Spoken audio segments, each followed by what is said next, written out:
بسم اللہ الرحمن الرحیم۔ السلام علیکم۔ سیرت النبی باب 16۔ پہلی وحی۔ انہوں نے آتے ہی کہا اقرا، یعنی پڑھیے۔ آپ نے فرمایا میں نہیں پڑھ سکتا، یعنی میں پڑھا لکھا نہیں۔ اس پر جبرائیل نے آپ کو سینے سے لگا کر بینچا۔ آپ فرماتے ہیں انہوں نے مجھے اس زور سے بینچا کہ مجھے موت کا گمان ہوا۔ اس کے بعد انہوں نے مجھے چھوڑ دیا، پھر کہا پڑھیے، یعنی جو میں کہوں وہ پڑھیے۔ اس پر آپ نے فرمایا میں کیا پڑھوں؟ تب جبرائیل نے سورہ الگ کی یہ آیات پڑھیں۔ ترجمہ: اے پیغمبر صلی اللہ علیہ وآلہ وسلم، آپ پر جو قرآن نازل ہوا کرے گا اپنے رب کے نام لے کر پڑھا کیجیے، یعنی جب پڑھیں بسم اللہ الرحمن الرحیم کہہ کر پڑھا کیجیے۔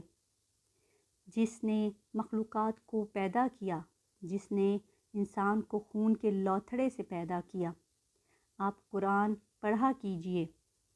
اور آپ کا رب بڑا کریم ہے، جو چاہتا ہے عطا کرتا ہے، اور ایسا ہے جس نے لکھے پڑھوں کو قلم سے تعلیم دی، اور عام طور پر انسانوں کو دوسرے ذریعوں سے ان چیزوں کی تعلیم دی جن کو وہ نہیں جانتا تھا۔ آپ فرماتے ہیں میں نے ان آیات کو اسی طرح پڑھ دیا، جس کے بعد وہ فرشتہ میرے پاس سے چلا گیا۔ ایسا لگتا تھا گویا میرے دل میں ایک تحریر لکھ دی گئی ہو، یعنی یہ کلمات مجھے زبانی یاد ہو گئے تھے۔ اس کے بعد آپ گھر تشریف لائے۔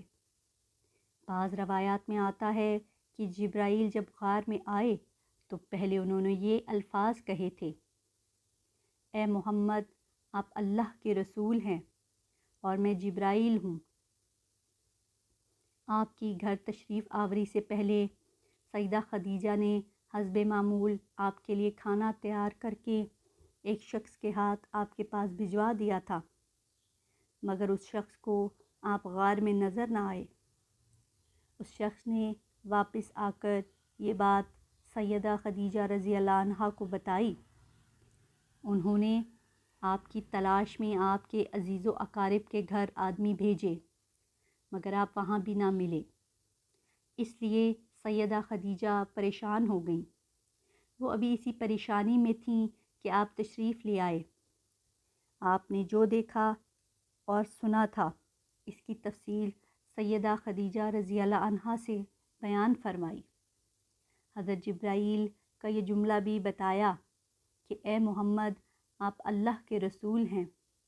یہ سن کر سیدہ خدیجہ نے کہا آپ کو خوشخبری ہو، آپ یقین کیجئے، قسم ہے اس ذات کی جس کے قبضے میں میری جان ہے، آپ اس امت کے نبی ہوں گے۔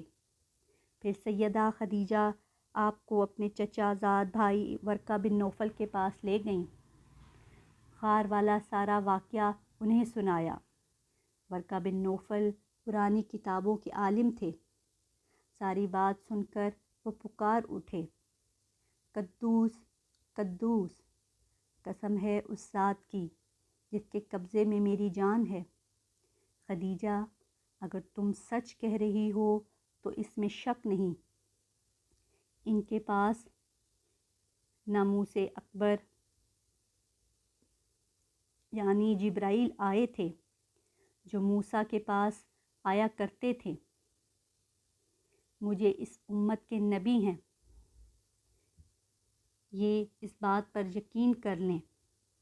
قدوس کا مطلب ہے وہ ذات جو ہر عیب سے پاک ہو۔ یہ لفظ تعجب کے وقت بولا جاتا ہے، جیسے ہم کہہ دیتے ہیں اللہ اللہ۔ ورقہ بن نوفل کو جبرائیل کا نام سن کر حیرت اس لیے ہوئی تھی کہ عرب کے دوسرے شہروں میں لوگوں نے یہ نام سنا بھی نہیں تھا۔ یہ بھی کہا جاتا ہے کہ ورقہ بن نوفل نے آپ کے سر کو بوسہ دیا تھا اور پھر کہا تھا، کاش میں اس وقت تک زندہ رہتا جب آپ لوگوں کو اللہ تعالیٰ کی طرف دعوت دیں گے، میں آپ کی مدد کرتا، اس عظیم کام میں بڑھ چڑھ کر حصہ لیتا۔ کاش میں اس وقت تک زندہ رہوں جب آپ کی قوم آپ کو جھٹلائے گی، آپ کو تکلیف پہنچائے گی، آپ کے ساتھ جنگیں لڑی جائیں گی اور آپ کو یہاں سے نکال دیا جائے گا۔ اگر میں اس وقت تک زندہ رہا تو آپ کا ساتھ دوں گا، اللہ کی دین کی حمایت کروں گا۔